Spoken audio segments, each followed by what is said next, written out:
विजेडी रो tension बढ़ाई कि असंतुष्ट आशायी टिकेट घोषणा सह ताल दे बढ़ी चली इस्तफा पर्व खुल्लम खुला असंतोष जाहिर करी बीजेडी छाड़ुंट जनक पर जड़े नेता परशुराम धड़ा और देवेंद्र कौर इस्तफा पर पुणी दुई जन नेता बीजेडी को बाय बाय करछंती।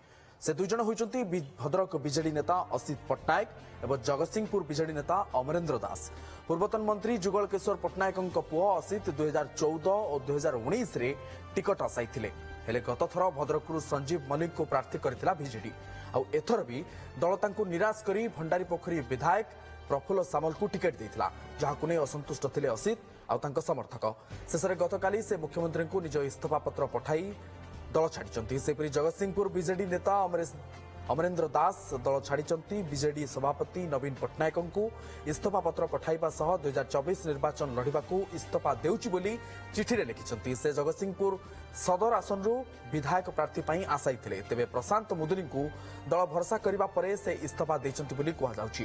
या पूर्वरु गतकाली बीजेडी छाड़ीथिले सोर विधायक परशुराम धड़ा दल टिकेट न देबारु परशुराम इस्तीफा देइछंती। सोररू परशुराम को बदल रे माधव धड़ा को बीजेडी टिकेट देइछि। एथिरे असंतोष प्रकाश करी परशुराम इस्तीफा देइछंती। तेबे से केउ दल रे जोग देबे से नै स्पष्ट करिनांती। सेपरी पूर्वतन फुलबाणी विधायक देवेंद्र कौर मध्य बीजेडी सुप्रीमो नवीन पट्टनायक पाखकू इस्तीफा पत्र पठाइबा सह असंतोष जानिछंती। इस्तीफा पत्र रे दर्शाइछंती दल रे श्रृंखलित सदस्य भावे काम करी आसुथिले भी जिला बिजू महिला दलर सभापति तथा खजुरीपड़ा ब्लॉक अध्यक्षा थिबा भौणी अनिमा कौर को टिकेट दियागला नाही। तांको बदल रे दल जयश्री कौर को टिकेट देइछि।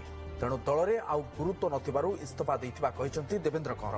2009 रु 2014 जाए फुलबाणी आसनरू बीजेडी विधायक थिले देवेंद्र तापरे किंतु टिकेट देइ नथिला बीजेडी। तबे ए नै बीजेडी पक्षरु कोनोसी प्रतिक्रिया मिली पारिनी। गतकाली आउ 5 लोकसभा और 27 विधानसभा सीट पई प्रार्थी घोषणा करछि बीजेडी। अधिक आलोचना करबा सीनियर रिपोर्टर जगदीश दास हम सहित फोन लाइन उपस्थित रहउचंती। जगदीश प्रार्थी मानकर ना घोषणा हेउची सत किंतु दल छाड़ीबार लिस्ट लंबा होउची। धीरे धीरे जनक पर जन नेता दल छाड़ीबार व्यस्त रहउचंती। गतकाली 4 रु 5 जन दल छाड़ीचंती। बिल्कुल कह जाए बीजेडी विरोधी जी टेंशन बढ़ू ना विद्रोही से टेंशन बढ़ुंट तो कौटि ना कौटि जो मैंने विद्रोही रही से प्रमुख दाबीदार अच्छा कारण लगातार भाव से दल अवहेला कर निज इस्तीफा पत्र दर्शाऊँ। बड़ कथा हूँ जिते से दल छाड़ुं तो अन्य दल को निहती भाव में जी कहते स्वाधीन प्रार्थी भाव ढड़ा हे तो ताहा गोटे बुमेरांग साब्यस्त हम ना तो बीजेडी बर्तमान समय गोटे बड़ प्रश्न।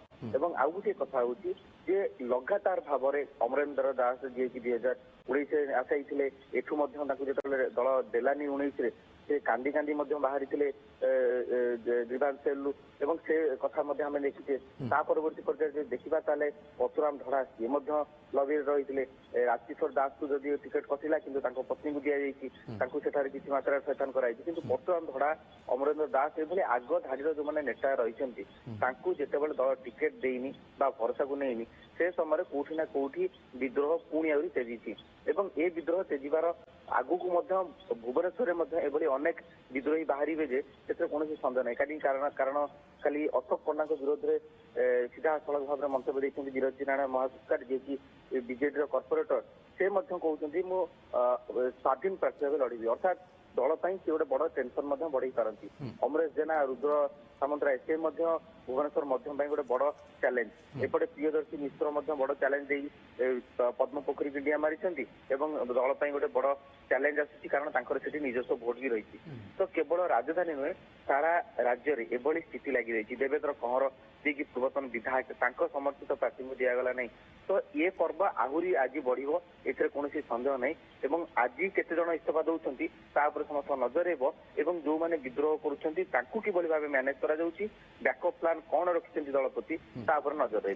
तेरे जगदीश आम देखा जो ना गुड़िक बर्तमान घोषणा सरी जमीक कि आप महांगा आसन पर जब नजर पकाइबा प्रताप जेना टिकेट कटिची पुओं को दि जाइए नवागत चेहरा एवं एमती अनेक जगह नुआ मुह को दल डिया लोक दल भरोसा कर जगह। बिल्कुल नुआ मुह को भरोसा कर जो मैंने ଆସିଛନ୍ତି ଖୁବ କମ ଦିନରେ ଦଳରେ ମିଶିଛନ୍ତି ସେମାନଙ୍କୁ ମଧ୍ୟ ଭରସା କରାଯାଇଛି କିନ୍ତୁ ଦଳରେ ଯୋଉମାନେ ରହିଛନ୍ତି ଦୀର୍ଘ ଦିନ ଧରି ଯୋଉମାନେ କ୍ୟାଡରରେ ଅଛନ୍ତି ସେମାନଙ୍କୁ କିନ୍ତୁ ଦିଆଯାଇନି। ତେବେ ଏଇ ଯୋଉ କଥା ଆପଣ କହିଲେ ଯୋଉମାନେ କ୍ୟାଡରରେ ଅଛନ୍ତି ଅସନ୍ତୋଷ ବଢୁଛି ଧୀରେ ଧୀରେ ଦଳ ଛାଡିବାକୁ କହୁଛନ୍ତି ବିଦ୍ରୋହର ସ୍ୱର ମଧ୍ୟ ଉଠୁଛି ଇଏ ପ୍ରଭାବ ପକେଇବ କି ନାହିଁ କାହିଁକି ନା ଯୋଉ କଥା ଆପଣ ମଧ୍ୟ ସୂଚନା ଦଉଥିଲେ ଯେ ବୁମେରାଙ୍ଗ ହେଇପାରେ ଇଏ ନିଶ୍ଚିତ ରୂପେ ଇଏ କେତେ ଦୂର ପ୍ରଭାବ ପକେଇବ? ବିଲକୁଲ ଏହା ନିହାତି ଭାବରେ ଯଦି ତାକୁ ପ୍ରଶମିତ କରା ନ ଯାଏ ବା ଦଳ ତାକୁ ଠିକ ଭାବରେ ମ୍ୟାନେଜ ନ କରେ କୋଉଠି ନା କୋଉଠି ଏହା ପ୍ରଭାବିତ କରିବ। ହୁଏତ ସେମାନେ ଜିତି ନ ପାରନ୍ତି ଯୋଉ ବିଦ୍ରୋହୀ ପ୍ରାର୍ଥୀ ଅଛନ୍ତି ସେମାନେ ହୁଏତ ବିଜୟ ଲାଭ କରି ନ ପାରନ୍ତି କିନ୍ତୁ ତାଙ୍କ ପାଖରେ ସେ ସଂଖ୍ୟାଟି ଅଛି ଯେ ସେ ଦଳକୁ ହରେଇ ଦେଇ ପାରନ୍ତି ବା ବିଜେଡିର ପ୍ରାର୍ଥୀଙ୍କୁ ହରେଇ ଦେଇ ପାରନ୍ତି। ଯଦି ବିରୋଧୀଙ୍କ ସହ ହାତ ମିଳାନ୍ତି ତାହେଲେ କୋଉଠି ନା କୋଉଠି ଇଏ ଗୋଟେ ଦଳ ପ୍ରତି ବଡ ବିପଦ ସଂକେତ ଆସିବ ଏବଂ ଏ ସଂଖ୍ୟା ଯେତେବେଳେ ବଢିବ ତାହା କୋଉଠି ନା କୋଉଠି ଦଳକୁ ଆହୁରି ବଡ ଅସୁବିଧାରେ ପକେଇବ ଅଡୁଆରେ ପକେଇବ ଅକଳରେ ପକେଇବ। जो कथा आम बाई इलेक्शन धामनगर समय देखी जगदीश आपंकर मन थी जो भाव राजू दास विद्रोही होते विजु जनता दल प्रार्थी कौन भाव पराजय वरण करते। बहुत बहुत धन्यवाद जगदीश आपंकर अधिक आलोचना।